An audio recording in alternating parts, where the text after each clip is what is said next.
Alhamdulillah wassalatu wassalamu ala Rasulillah Sayyidina Muhammad ibn Abdillah wa ala alihi wa ashabihi wa man tabi'ahu wa ala amma Bapak, Ibu, para jemaah, Alhamdulillah pada pagi hari ini kita dapat jumpa kembali dalam kajian kitab Arifin Rahman di Tafsir Al-Quran. Semoga aktivitas kita baik berupa ibadah maupun muamalah senantiasa mengantarkan kita menuju jalan yang lurus yang diridhoi oleh Allah Subhanahu wa taala. Amin. Para jamaah, kita masuki surat An-Nahl ayat 43, mengambil sumber ilmu pengetahuan dari ahlinya. Kita awali dengan membaca ummul kitab Al-Fatihah.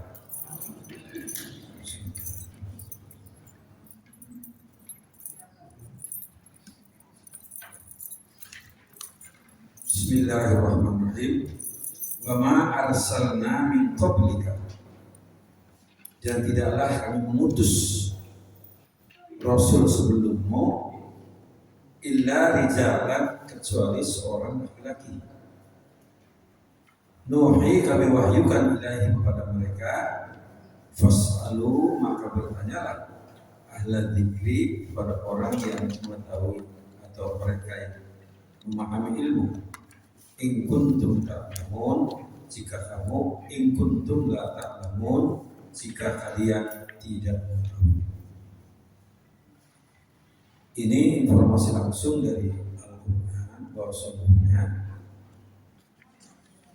Allah tidak pernah mengutus seorang Rasul dari masa ke masa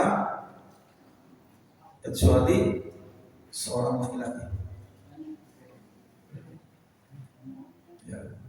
Mengapa? Rasul itu membawa risalah. Kalau Nabi mungkin, dan beberapa pandangan para ulama, Nabi itu mungkin dari kalangan kaum perempuan, tapi kalau namanya Rasul adalah kaum. Mengapa para jamaah sekalian? Karena dalam kejadian fisik manusia, laki-laki dengan kaum wanita itu beda. Ada perbedaan, ada persamaan, ada kelebihan dan kekurangannya masing-masing. Saya ambil contoh, kalau misalnya seorang Rasul itu seorang perempuan, gimana nanti kalau perempuan itu hamil, melahirkan, susah. Apalagi waktu awal hamil itu suka ada keinginan yang aneh-aneh kan? Ya, minta yang enggak. Nah, kalau Rasul seperti ini gimana kira-kira? Ya, ada orang tanya buku, tanya ini, dan dia, oh itu dia lagi mabuk-mabuk, ya, pernah hamil, kan banyak yang mabuk-mabuk, artinya muntah-muntah, ya. Malah ada di kampung saya itu seorang ibu, ya, istri seorang lurah, itu kalau hamil tuh sakitnya sampai kira-kira 6 bulan. Bayangkan, ya. Nah, maka Rasul. Nah, apa yang kedua? Emosinya beda. Kaum laki-laki dan kaum laki-laki lebih bisa menahan emosi, kalau perempuan kurang. Maka talak pun dipegang oleh laki-laki. Ya, talak dipegang kaum. Pernah ada penelitian pada keluarga, setiap suami ditanya ini, pernahkah bapak diminta cerai oleh istri? Apa jawabannya? Sering. Nah, jadi kalau yang pegang talak itu istri dan perempuan sering jangan karena emosi. Kalau yang laki-laki enggak, ya sabar. Nah itu. Maka di sini ditegaskan di ayat ini bahwa Rasul itu seorang laki-laki yang diwahyukan kepada mereka Maka fas'alu ahla dzikri. Carilah kamu informasi, penerangan dan penjelasan dari orang-orang yang memiliki ilmu.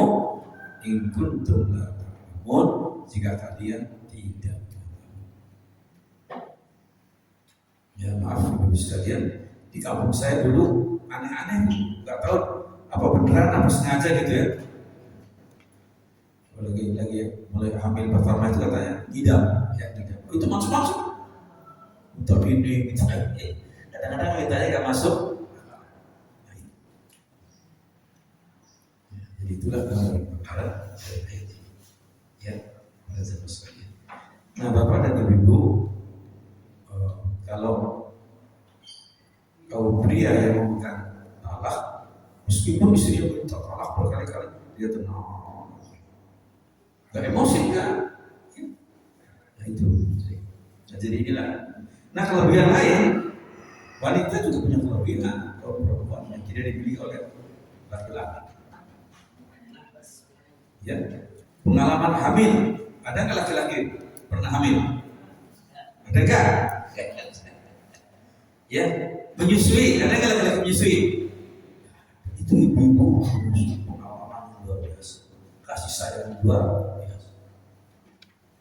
Itu ada kelebihan.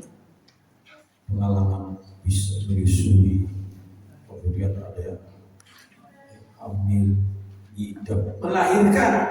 Ayo, ada laki-laki melahirkan. Itu pengalaman yang laki-laki tidak pernah tahu. Nggak bisa. Itulah saudara gambaran tadi. Ya, jadi dalam kecil hati berarti dibedakan bukan? Ada perbedaan, banyak persamaan, ada kelebihannya masing-masing. Coba mau mengurus anak, bapak-bapak sanggup nggak ya? Mengurus anak itu, bapak nggak sanggup. Ya. Saya lebih kerja di kantor, seharian benar-benar mengurus anak. Ya, maafkan, lagi makan, mencerai. Ayo gimana kalau kita lagi makan anak mencerai? Nggak kuat, maka itulah ya kelebihan ibu-ibu dari banyak ya. Maka mengenai ini para sahabat sekalian disebutkan dalam hadis maupun Al-Quran itu kita berbakti kepada ibu. Ya, seorang anak muda datang kepada Rasulullah, siapakah orang yang aku harus berbakti kepadanya? Kata Nabi, ummuka, ibu. Anak muda itu setelah itu saya berkata, ummuka, ibumu. Setelah itu siapa lagi Rasulullah? Ibu, tiga. Semua abukan. Nah, itu menghargai. Maka ibu sekalian bahwa Islam itu mengajarkan persamaan hak dari abad ke-7. Coba lihat di piagam PBB. Tahun berapa baru ada itu piagam persamaan hak di PBB? Belum lama, baru berapa puluh tahun. Tapi di Islam sejak zaman Nabi Muhammad abad ke-7 persamaan hak, nggak ada perbedaan laki, perempuan, orang kulit putih, kulit kuning, kulit sawo matang, kulit hitam. Itu luar biasa. Termasuk emansipasi bagi kaum wanita jauh lebih dulu Islam daripada yang di barat. Pada kajian yang lalu dijelaskan mengenai sikap orang-orang musyrik terhadap diutusnya Nabi Muhammad SAW. Mereka menolak kerasulan. Selanjutnya mereka menganiaya Nabi dan para sahabatnya yang mengakibatkan mereka berhijrah mencari tempat yang aman dan kondusif dalam melaksanakan dakwah Islam. Orang-orang musyrik terus tidak percaya pada Rasul. Kalau tidak percaya pada Rasul, mereka menganggap Rasul itu umat kekacauan. Karena apa? Mengajarkan ajaran yang berbeda dengan nenek moyangnya.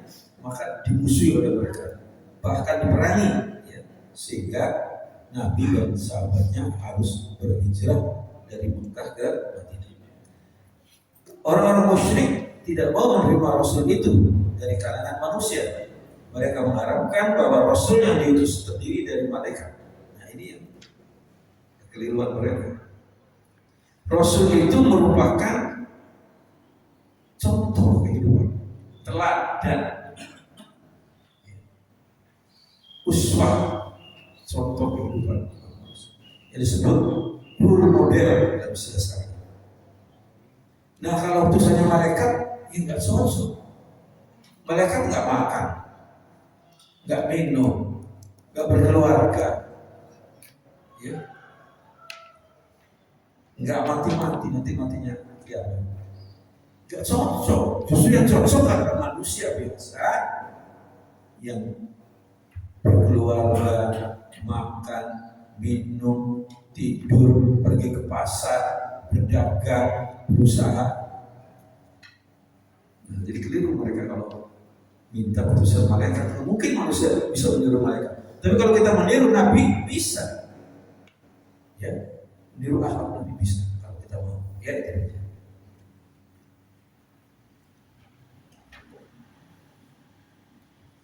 Inilah kekeliruan yang fatal dalam mereka, karena sesungguhnya Rasul itu merupakan suri teladan bagi umatnya. Dengan demikian tidak tepat jika mereka berasal dari para malaikat. Itu. Dalam ayat ini 43 dinyatakan bahwa Allah SWT tidak pernah mengutus Rasul sebelum Nabi Muhammad SAW kecuali manusia biasa yang diberi wahyu berupa petunjuk. Catat, manusia biasa. Tadi ya, makan, minum, berkeluarga, punya anak, punya istri. Ya. Ayat ini menggambarkan bahwa para Rasul itu diutus untuk menyampaikan wahyu dari manusia biasa, karena dia merupakan role model dari para sahabat dan umatnya. Para nabi dan rasul dibangkitkan untuk membimbing umatnya agar memperoleh kebahagiaan di dunia dan akhirat. Pada saat Rasulullah SAW diutus, kaum musyrik Arab menyangkal dan mereka mengatakan bahwa Allah tidak mungkin membangkitkan utusan yang berasal dari manusia. Itu mereka. Ya. Kekeliruan mereka, pemahaman sempit mereka. Wa qalu, dan mereka berkata, "Ma li hadzal rasuli ya'kulu ta'am." Mengapa Rasul katanya memakan makanan seperti kita? Wa yamshi fil aswaq, dan berjalan ke pasar-pasar. Laula unzila ilaihi malak. Kenapa tidak diturunkan kepada mereka seorang malaikat? Unma fayakuna ma'ahu nadhir. Maka malaikat itu memberikan peringatan bersama. Jadi mereka berharap Rasul itu malaikat. Nah itu yang saya katakan tadi nggak tepat, karena Rasul itu contoh untuk umatnya, suri teladan, ya, ataupun role model bagi umatnya. Maka tidak mungkin kalau Rasulnya dari malaikat, karena nggak mungkin bisa ditiru oleh manusia. Yang ini diharapkan Rasul ini bisa ditiru. Surat Al-Furqan surat 25 ayat 7. Al-Quran memperingatkan kepada orang-orang yang menolak kedatangan Rasul itu dari kalangan manusia biasa. Disebutkan akana linnasi ajaban, pantaskah bagi manusia menjadi merasa aneh, an auhayna ilaika, untuk kami utus, kami wahyukan ila rajulin, kepada seorang laki-laki, minhum, dari kalangan mereka, an anzirin nasa, agar mereka memberikan peringatan kepada manusia, wa basyiril ladzina amanu, dan memberikan berita gembira agar orang beriman, anna lahum qadama sidqin, bahwasanya mereka itu, ya, yang beriman itu akan mempunyai kedudukan yang tinggi inda rabbihim, di sisi Tuhan mereka. Qala al-kafiruna inna hadza lasahir, inna hadza lasahir mubin. Sesungguhnya ini adalah, Nabi ini adalah tukang sihir, ya, seorang penyihir. Jadi itu tujuan Nabi itu tukang sihir, maaf ya, itu gila, itu juga normal. Di Bapak Ibu sekalian, kakak, ya. Kalau kita ada yang menuduh, ya, Rasul dari itu Nabi itu orang gila. Indah kalau majnun, kamu gila. Ini di surat Yunus ayat 2 ya, surat 10 ayat 2. Kaum musyrikin selanjutnya diarahkan agar bertanya kepada orang-orang ahli kitab sebelum datangnya Muhammad SAW. Mereka diperintahkan untuk menanyakan baik kepada orang Yahudi ataupun orang Nasrani, apakah dalam kitab-kitab mereka dijelaskan bahwa Allah Subhanahu wa taala pernah mengutus malaikat untuk manusia, untuk meyakinkan orang yang enggak beriman. Coba kamu tanya kepada nabi-nabi terdahulu, kepada Rasul-Rasul, tanyakan kepada orang Yahudi, orang-orang Nasrani, apakah Allah pernah mengutus malaikat untuk Rasul? Malaikat diutus sebagai Rasul untuk kalangannya sendiri, itu betul. Tapi untuk manusia, semua Rasul manusia biasa. Nabi Adam, Nabi Idris, Nabi Nuh, Nabi Soleh, terus ya, Nabi Ibrahim, Nabi Ishaq, Nabi Yakub, Nabi Musa, Nabi Isa, sampai Muhammad adalah manusia biasa.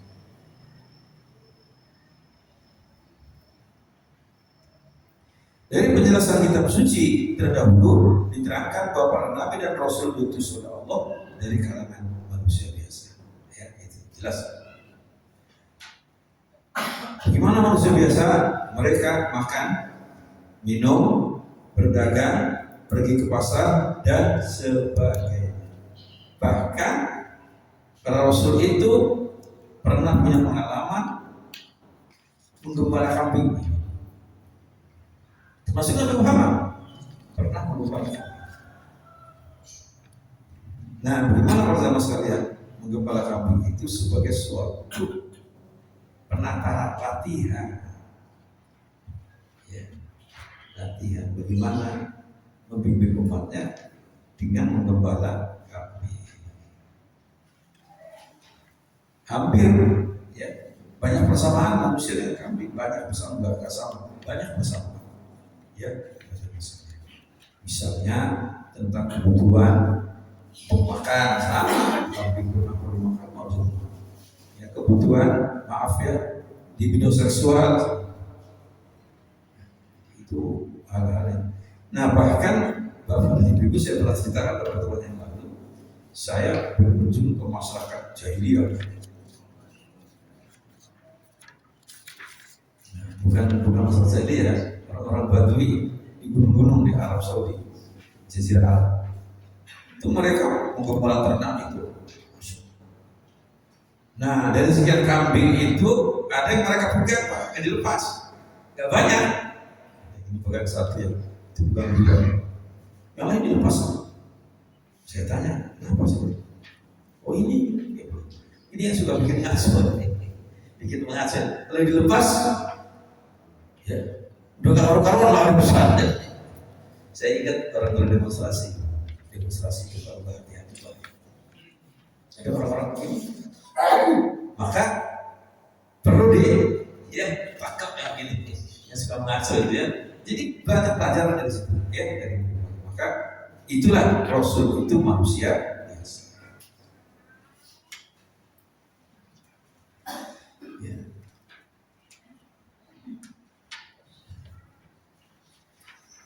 Karena Rasul itu selain manusia biasa, mereka memperoleh wahyu dari Allah Subhanahu wa taala untuk menyelamatkan umatnya dari jalan yang sesat. Itu bedanya situ. Manusia biasa akan dapat wahyu, Rasul dapat wahyu, itu aja. Ya. Agar apa? Membimbing umatnya supaya tidak sesat dan menyesatkan. Dari keterangan ini bisa kita pahami bahwa apabila seorang tidak memiliki ilmu tentang sesuatu, hendaklah ia bertanya kepada ahlinya agar tidak sesat dan menyesatkan. Ya, jadi Bapak Ibu kalau mau tanya masalah agama, tanyalah ahlinya. Ya, kalau masalah kesehatan, tanyalah dokter. Harus begitu. Masalah pertanian, tanyalah ahli pertanian. Jangan tanya agama kepada petani. Kacau. Ya, ini sekarang sering begitu. Orang baru belajar agama sudah jadi ulama. Nah itu menyesatkan itu. Ya, belajarnya khusus setengah bulan, pulang sombong begini, pasti nasihat agama, menyesatkan, hati-hati. Jadilah harus sangat hati-hati sampai kita sesat. Ayat selanjutnya 44 menjelaskan bahwa para nabi dan rasul diutus dengan membawa keterangan yang membuktikan kebenarannya, yaitu tanpa berupa mukjizat dan kitab suci. Rasul dibekali mukjizat supaya orang yakin itu adalah rasul. Beda-beda mukjizat sesuai dengan kondisi. Nabi Musa mukjizatnya beda dengan Nabi Isa, beda dengan Nabi Muhammad, beda dengan Nabi Hud, beda dengan Nabi Soleh, semua beda-beda. Bil bayyinati waz zuburi wa anzalna ilaika dzikra litubayyana lin-nasi ma nuzila ilaihim wa la'allahum yatafakkarun. Kami mengutus mereka dengan membawa bukti-bukti yang jelas atau mukjizat dan kitab-kitab. Kami turunkan az-zikr, yakni Al-Quran, kepadamu agar engkau menerangkan kepada manusia apa yang telah diturunkan kepada mereka dan agar mereka memikirkannya. Itu turunkannya kitab suci Al-Quran itu sebagai pedoman hidup bagi umat manusia, sebagai pegangan hidup, dan sebagai pegangan hidup, pedoman hidup bagi umat manusia. Di surat An-Nahl surat 12 ayat 44. Keterangan yang dimaksud ayat ini merupakan dalil-dalil yang membuktikan kebenaran risalah yang dibawa oleh para nabi dan rasul. Tuntunan itu berupa kitab suci seperti Taurat, Zabur, Injil, dan Al-Quran. Allah Subhanahu wa Ta'ala memberikan petunjuk kepada umat manusia bahwa kitab suci yang dibawa para nabi dan rasul itu merupakan pedoman hidup bagi umat manusia, pedoman hidup, pandangan hidup, dan pedoman hidup, pegangan hidup, dan pandangan hidup. Tiga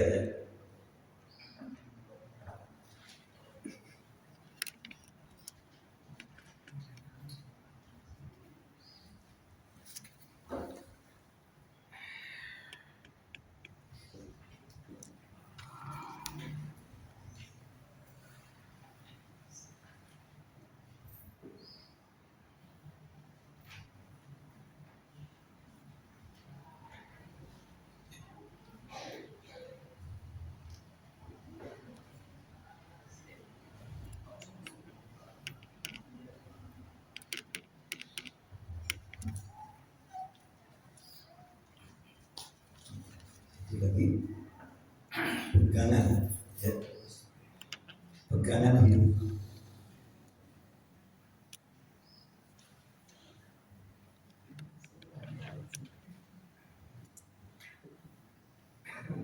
Pegangan hidup dan kehidupan manusia.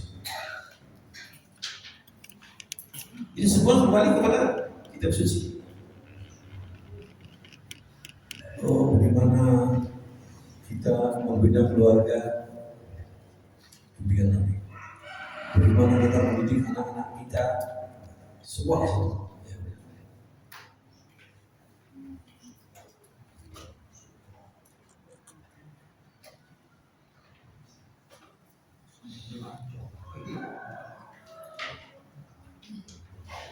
Bahwa para nabi dan rasul itu merupakan pedoman hidup bagi umat manusia, kitab sucinya. Al-Quran yang diturunkan kepada Muhammad merupakan pedoman suci yang sangat lengkap yang mengarahkan umat manusia agar memperoleh kebahagiaan abadi baik di dunia maupun di akhirat. Al-Quran itu pedoman yang sangat lengkap. Apa coba mau tanya apa? Jawab itu. Nanti dijelaskan oleh hadis. Nanti dikembangkan oleh para ulama. Nanti ada ijma, kesepakatan para ulama, kesepakatan para sahabat Nabi. Nanti ada kias itu analogi. Misalnya disebutkan ya, makanan yang pokok yang kewajiban zakat itu gandum. Nah di kita nggak ada gandum kan, adanya beras, nasi, padi sama. Ya kemudian orang pelihara kerbau. Di Arab dulu nggak ada kerbau itu, daerah panas begitu. Kan kerbau kan maunya di air. Ya. Lalu apa? Kemana dia analoginya, kiasnya ke sapi? Kerbau dikaitkan dengan sapi, itu analogi. Nah itu membuat hukum Islam ya ada yang buntu. Nanti ada kaidah-kaidah hukum dalam Islam, ya kaidah usul fikih nanti ada pedoman. Misalnya ad-darurat tubihul mahdhur. Darurat itu membuat segala-galanya jadi boleh karena darurat. Ya, pada zaman sekalian karena darurat. Orang wajib berpuasa, tapi dia tidak sakit, darurat. Maka boleh nggak puasa, tetapi nanti diganti, ya gitu.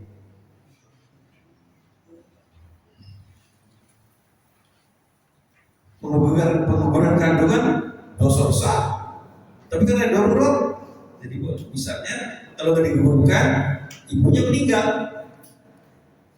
ya maka ada kelahiran yang maaf terlilit apa itu bayi sehingga nggak bisa keluar, maka terpaksa dilakukan penguburan kandungan supaya menyelamatkan ibunya. Ya, itu contoh-contoh ya. Jadi nggak ada yang butuh. Ini tujuan dari Al-Quran itu adalah mengantarkan umat manusia meraih kebahagiaan duniawi dan ukhrawi, ya, dan kebahagiaan yang abadi. Dalam kitab suci itu mengandung berbagai macam hukum, perintah dan larangan, serta petunjuk kebenaran lainnya dalam mendidik kehidupan di dunia. Kitab suci yang diturunkan kepada para nabi merupakan petunjuk bagi para pengikutnya, sedangkan Al-Quran merupakan petunjuk yang abadi, yang sangat lengkap, yang mengantarkan umat manusia dari zaman pertengahan menuju zaman modern sampai postmodern. Zaman pertengahan masuk di zaman modern sekarang sampai nanti postmodern sampai hari kiamat, yaitu Al-Quran. Ayat ini mengarahkan umat manusia agar mempelajari dan mendalami kandungan Al-Quran dengan pemikiran yang jernih. Harus jernih pemikirannya, jangan sampai kotor. Ya. Mempelajari dengan baik terhadap prinsip-prinsip kehidupan yang terkandung di dalamnya, tatanan, aturan, dan berbagai macam perumpamaan yang ada di dalamnya. Siapa saja yang mengikuti petunjuk kitab suci itu akan memperoleh keselamatan dan kebahagiaan yang abadi, baik pada masa kini maupun pada masa yang dijamin pada masa ini. Orang yang mengikuti petunjuk kitab suci akan mencapai kebahagiaan sekarang dan yang akan datang. Ayat selanjutnya 45 memberikan ancaman terhadap tipu muslihat yang dilakukan oleh orang-orang musyrik, bahwa mereka yang selalu berusaha berbuat makar dan menghalangi dakwah Islam pastilah akan terjerembab dalam kehinaan dan kerusakan. Pasti kita pelajari dari umat terdahulu, semua orang-orang yang menentang ajaran para nabi hancur. Lihat umat Nabi Nuh, umat Nabi Musa, Fir'aun, dan ya ada 3 itu yang paling menonjol dari Nabi Musa, yang penguasa yang absolut, Fir'aun. Kemudian satu lagi konglomeratnya yang kayanya luar biasa kaya raya juga mendukung Fir'aun, namanya Qarun. Kemudian ilmuwan yang sangat tinggi ilmunya, menguasai sains dan teknologi, disebut Haman, juga mendukung 3 itu. Ya, akhirnya semuanya tenggelam di laut merah. Banyak umat-umat Nabi terdahulu yang tidak beriman, akhirnya hancur. Nah, ya kita sekarang satu pelajaran dari situ. Jangan kita mengikuti umat-umat yang hancur itu, kita mengikuti umat yang sukses, yang mengikuti bimbingan para Nabi dan Rasul.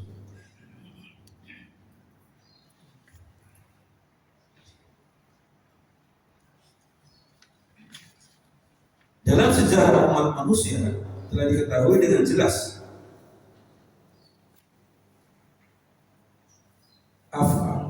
afa aminal ladzina makus sayyiati ay yahsifallahu bihimul ardu aw ya'tumul adzabu min haitsu la yash'urun. Apakah orang-orang yang membuat tipu daya yang saat itu merasa aman dari bencana dibenamkannya bumi oleh Allah bersama mereka, atau terhadap datangnya siksa kepada mereka dari arah yang mereka tidak sadari? Banyak bencana yang di luar dugaan kita, ya banyak sekali. Lihat zaman Nabi terdahulu, zaman kita ini, itu yang namanya tsunami di Aceh tidak terduga sama sekali. Ya, orang-orang lagi jalan-jalan pagi, sekitar jam 8 pagi, tiba-tiba laut nggak ada airnya, ikan beberapa kali pura-pura nyari ikan. Padahal ini air itu tertarik karena ada lubang gempa yang membuat bumi terbuka di laut itu sekian ratus kilometer, ya, jauh, ribuan kilometer. Kemudian bumi terbuka, terbelah, air laut masuk, di sini kosong, lalu kemudian kembali lagi. Nah itu tsunami 30 meter di Aceh. Dalam jangka waktu kira-kira 20 menit, korbannya sekitar 400.000. Jadi luar dugaan, ada orang lagi pernikahan, ada lagi menghias pengantin, macam-macam. Ya, jadi harus hati-hati, ya. Banyak bencana lain yang kita rasakan. Daerah kita juga sering terjadi bencana yang tidak diduga sama sekali. Ya.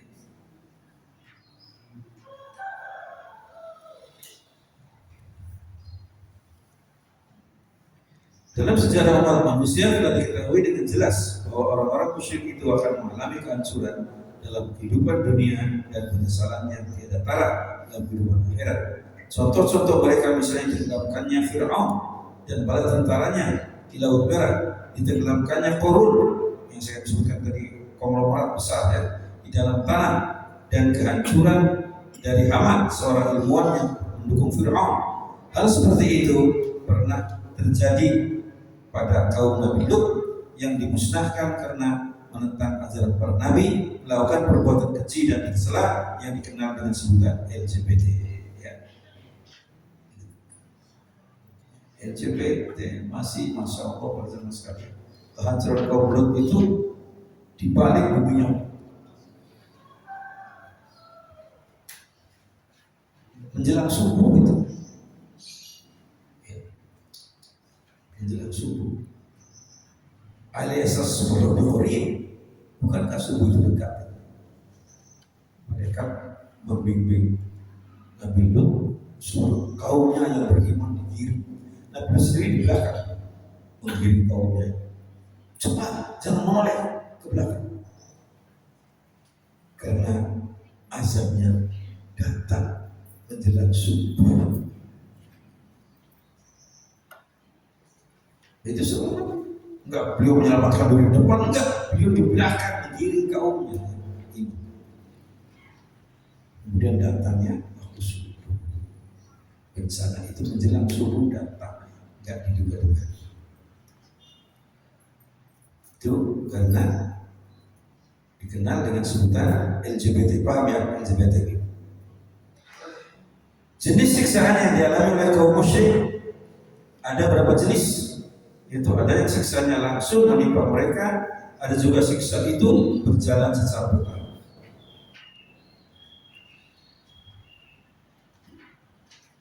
Ada orang-orang yang melakukan korupsi, nggak langsung diantar sampai dia korupsi, mulai itu takut gitu. Gak ada artinya kayak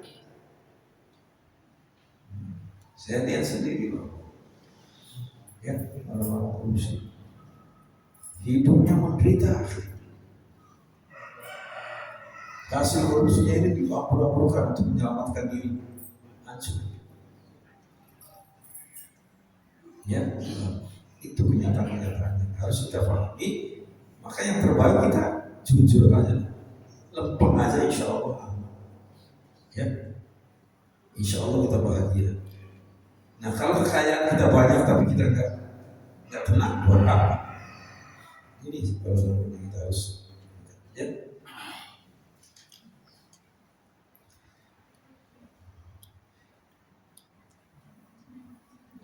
Namun apapun bentuk siksaan itu tetap menimpa mereka, tidak bisa ditolak atau tertepis.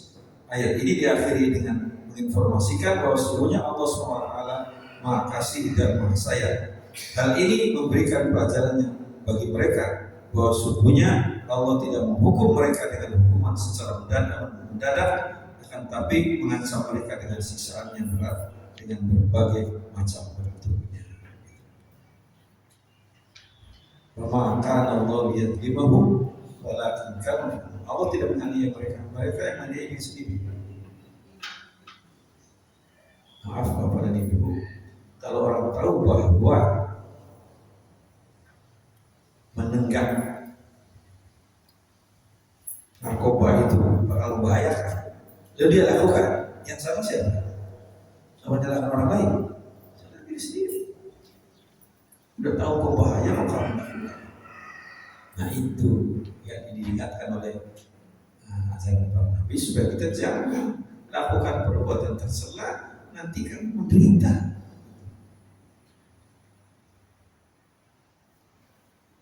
Orang berjudi menderita kan? Yang orang berjudi juga tak tanya mereka menderita.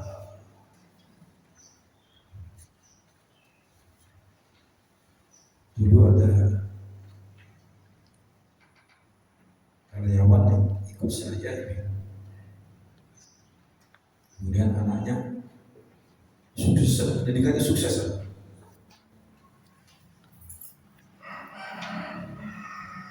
tiba-tiba terjebak dari sukses-suksesnya itu.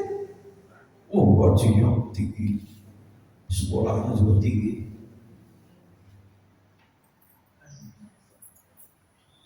tiba-tiba tersangkut judi online, apa namanya, judi. Masya Allah, apa keluarganya menjual mobilnya, menjual rumahnya untuk coba istrinya pulang ke rumah orang tuanya.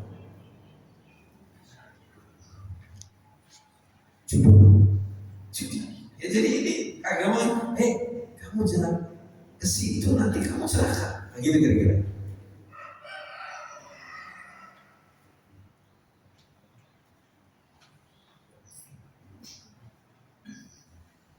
Ayat selanjutnya 46-47 menginformasikan mengenai tanda-tanda kekuasaan Allah yang berlaku bagi seluruh makhluk. Aw ya'khudhahum fi taqallubihim fama hum bimu'jizin aw ya'khudhahum ala takhawufin fa inna rabbakum lara'ufur rahim. Atau Allah mengazab mereka pada waktu mereka dalam perjalanan sehingga mereka tidak berdaya menolak azab itu. Ada yang kecelakaan dalam perjalanan, pesawat udara misalnya, siapa yang bisa menyelamatkan diri? Kalau pesawat, kapal laut tenggelam, nyetir mobil, ya tabrakan atau mobil jatuh ke jurang, nggak bisa. Ya itu harus gitu. sehingga mereka tidak berdaya menolak azab itu, atau Allah mengazab mereka dengan kekurangan secara berangsur-angsur sampai binasa. Kesehatan yang menurun, penglihatan matanya mulai kabur, kekayaannya menyusul, ya banyak coba-coba.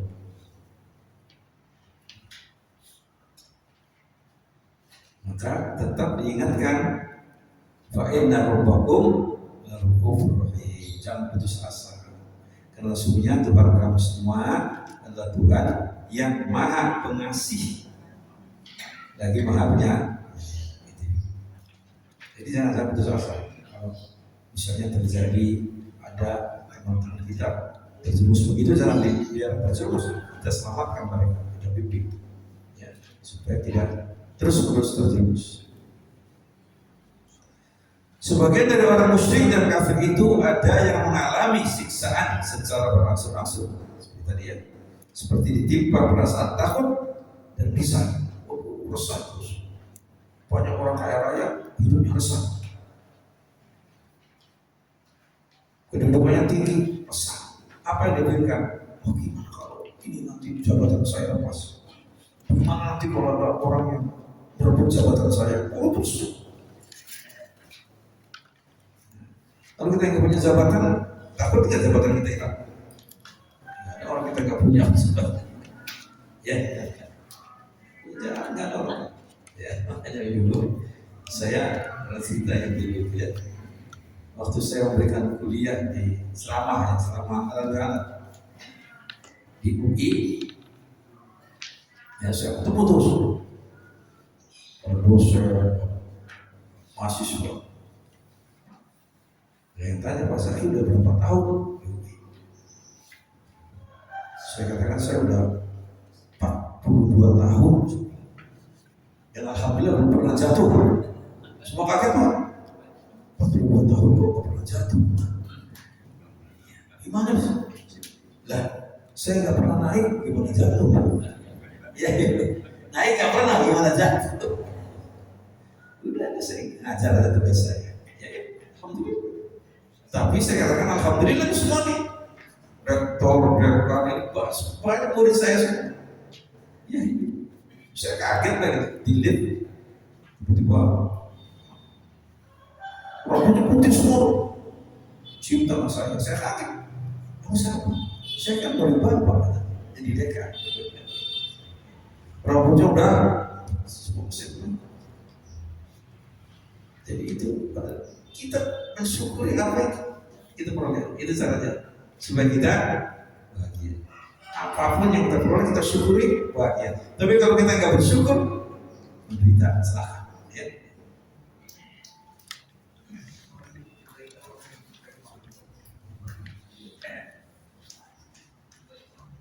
Sesungguhnya Tuhan Maha Pengasih dan Maha Penyayang. Quran surat An-Nahl 16 dan ya 46 dan 47. Sebagian dari orang musyrik dan kafir itu ada yang mengalami siksaan secara berangsur-angsur, seperti ditimpa perasaan takut dan kesal. Sebagian mereka ditimpa keputusasaan, yang pada akhirnya mereka tidak bisa lepas dari siksaan itu. Pada akhir ayat ini dijelaskan bahwa sungguhnya Allah Maha Kasih dan Sayang. Hal ini untuk memberikan pemahaman kepada mereka bahwa sesungguhnya Allah tidak akan menghukum mereka dengan tiba-tiba.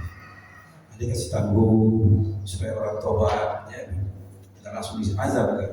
Ada yang dikasih kehidupan yang mewah dulu, diharapkan mereka bisa tobat. Bentuk-bentuk siksaan itu misalnya datangnya angin tofan yang secara tiba-tiba memporak-porandakan kehidupan manusia, atau datangnya petir yang mengagetkan, atau gempa bumi yang memusnahkan manusia dengan peradabannya, peradabannya bermusnah. Hal ini diarahkan agar umat manusia menggunakan akal pikirannya sehingga mereka menyadari kekeliruannya dan menerima petunjuk dari Allah Subhanahu wa Ta'ala. Itu tujuannya. supaya orang menerima petunjuk. Ya. Jangan saling bermusuhan, jangan saling saling menyakiti orang lain, memerangi orang lain. Jangan. Coba lihat ini. Apa untungnya perang? Ingin tahu saja.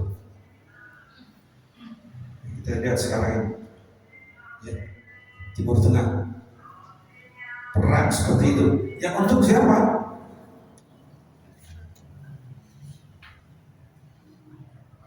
Kalah jadi abu, menang jadi sama-sama hancur. Ya, makanya diingatkan, jangan. Kamu harus saling ta'aruf, saling kenal mengenal, ta'awun, tolong menolong, saling berbuat baik, saling beribadah hati. Itu ajaran Al-Quran. Ya.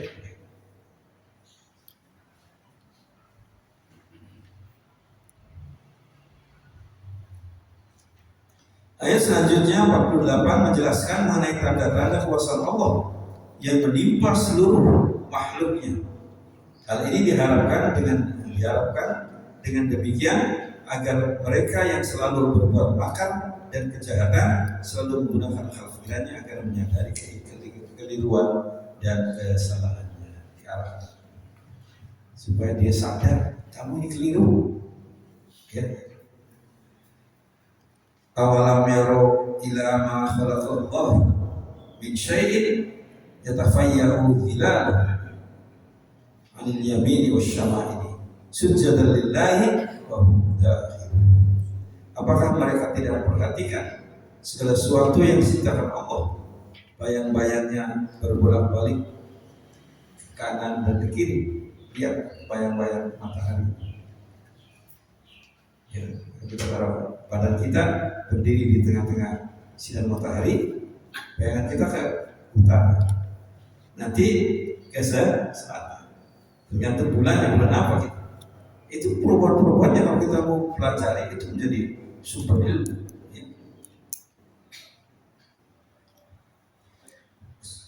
Kemudian juga seperti tumbuhnya pohon-pohonan dengan segala jenisnya itu. Pohon yang paling kecil sampai yang paling besar.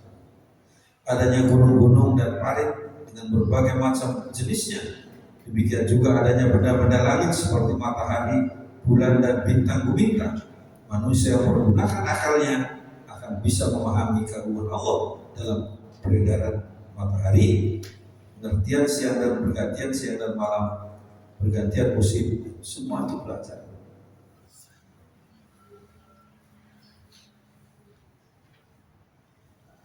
Pesawat itu, Bapak Ibu, meniru apa kira-kira? Dibuat kapal niru ikan bandut. Dari situ kita belajar. Semua itu belajar yang harus dari alam semesta ini. Ya. Mengapa itu seorang ilmuwan menemukan teori tentang daya tarik bumi? Diawali ketika dia melihat jatuhnya buah apel. Diteliti, oh ternyata bumi itu punya daya tarik. Bukan kemudian daya tarik itu diciptakan oleh orang, itu bukan. Dia menemukan ciptaannya Allah dari alam semesta bumi. Ya. Walillahi yasjudu ma fis samawati wa ma fil ardh min dabbatin wal malaikatu wa hum la yastakbirun. Hanya kepada Allah bersujud segala apa yang ada di langit dan apa yang ada di bumi. Itu semua makhluk yang bergerak, yang bernyawa. Para malaikat juga bersujud dan mereka tidak menyombongkan diri.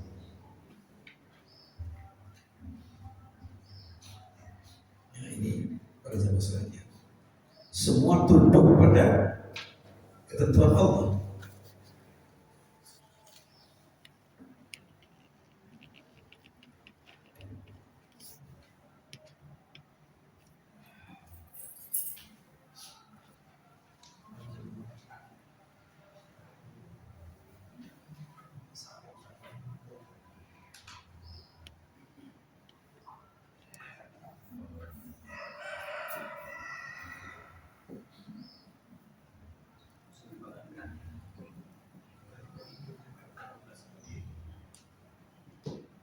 Coba pikirkan Pak, ada nggak yang nggak tunduk pada takdir Allah?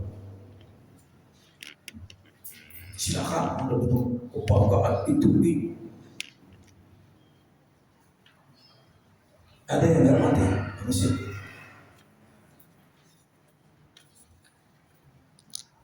Ada orang muda terus.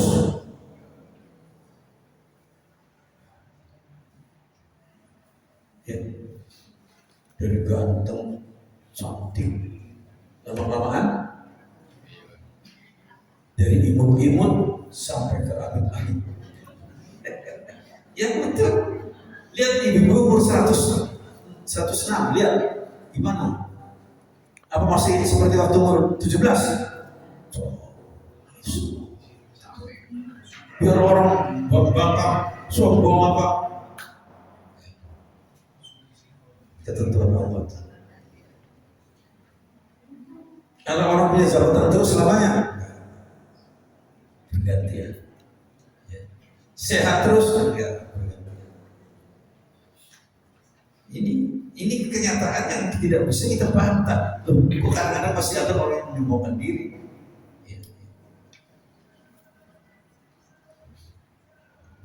Walillahi yasjudu ma fis samawati wa ma fil, semua sujud. Termasuk benda-benda mati dalam Al-Qur'an itu. Bukan semua manusia, hewan aja. Benda-benda mati. Ada hukum Allah yang ditetapkan pada benda-benda mati. Jenisnya ada emas, ada perak, ada batu mulia. Itu Allah yang tetapkan semua. Gak bisa orang bikin emas, gak bisa.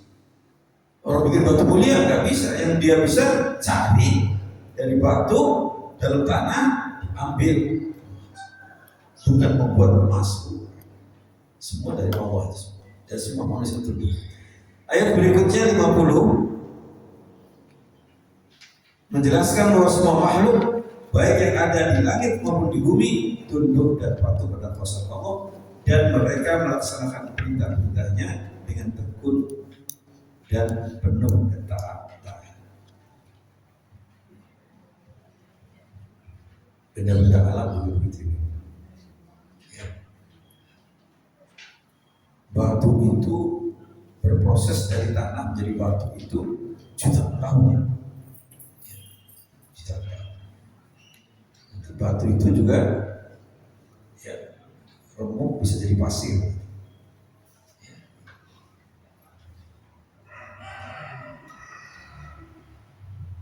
Ya khafuna rabbahum min fawqihim wa yaf'aluna ma yu'marun.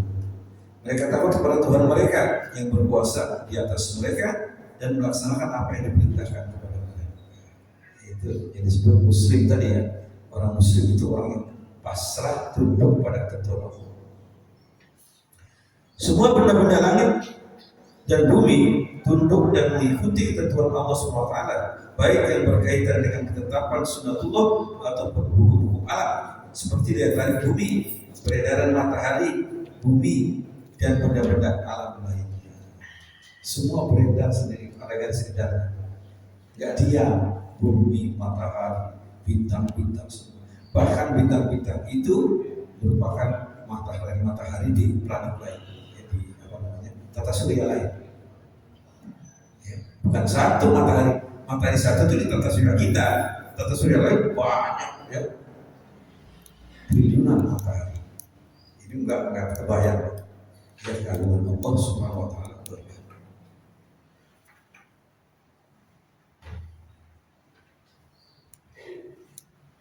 Penjelasan mengenai ketundukan semua makhluk terhadap Khalidnya mengarahkan kepada umat manusia yang suka berbuat makar dan kerusakan, menginsafi kekeliruannya, supaya suka makar, suka berbuat kerusakan, insaf. Dengan demikian mereka akan menjadi orang-orang beriman dan mentaati ketentuan Allah Subhanahu wa taala. Tsumma stawa ila as-samai wa yadhhar wa qala laha wal ardiya taw'an qalata ataina taw'in. Dan kemudian menuju langit, dan langit itu masih berupa asap, bukhar, ya, atau uap, ya, berupa uap. Dia berfirman kepadanya dan kepada bumi, tunduklah kepadaku. Ini firman Allah kepada bumi, ya. Tunduklah kepadaku dengan patuh atau terpaksa. Keduanya datang. Ataina tauhid. Langit dan bumi menyatakan pada Allah, aku datang pada Allah dengan mentaati. Jadi semua makhluk Allah itu berjamaah sekali bertasbih. Hanya kita tidak paham tasbih. Kata Al-Quran, walakin la tafqahuna tasbih. Tapi kamu tidak tahu bagaimana tasbih mereka, semua tasbih.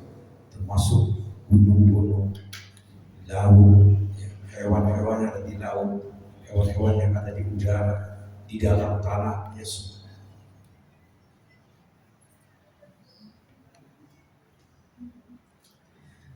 Semua makhluk Allah, baik benda-benda mati, tumbuhan, hewan, manusia, dan makhluk-makhluk gaib, tunduk dan patuh pada ketentuan Allah SWT. Walillahi yasjudu ma fis ard taw'an wa karha wa dhilaluhum bil ghuduwi wal asal. Hanya pada Allah lah siapa saja yang ada di langit dan bumi terus bersujud pada Allah, ya.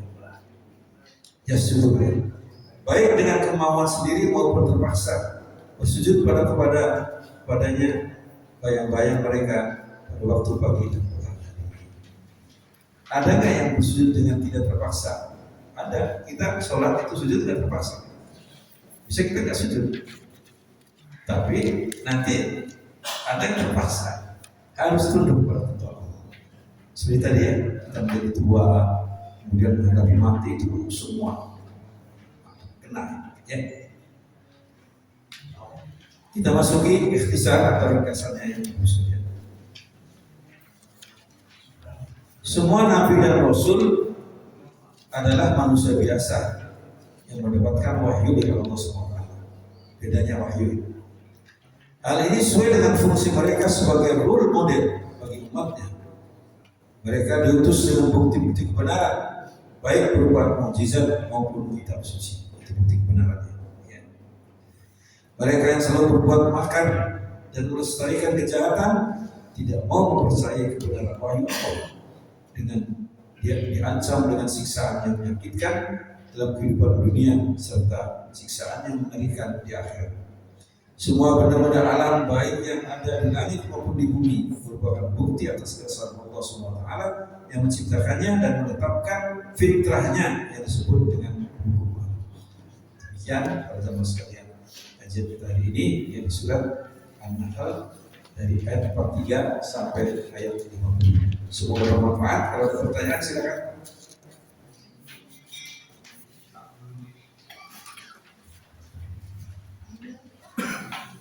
Cukup?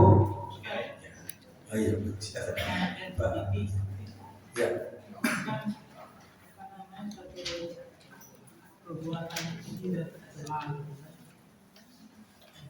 Agak anu Pak, volumenya, volume suara. Mengenai LGBT. Mengenai? LGBT. Hah? LGBT. Oh iya LGBT ya, oke.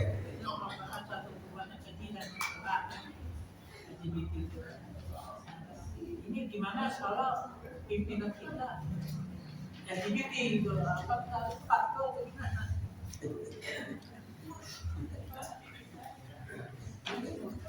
Ya, kita nggak boleh suruh dulu. Ya.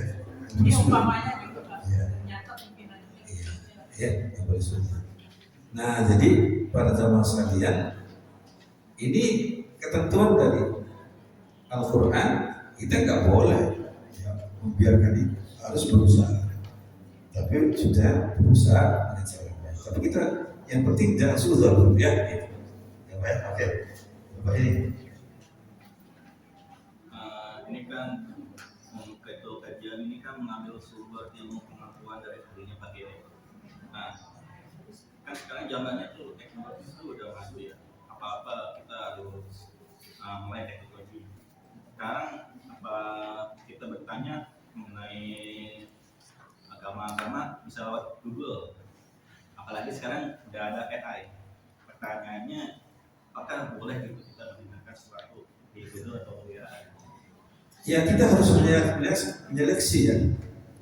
Gak semua di Google itu orang paham.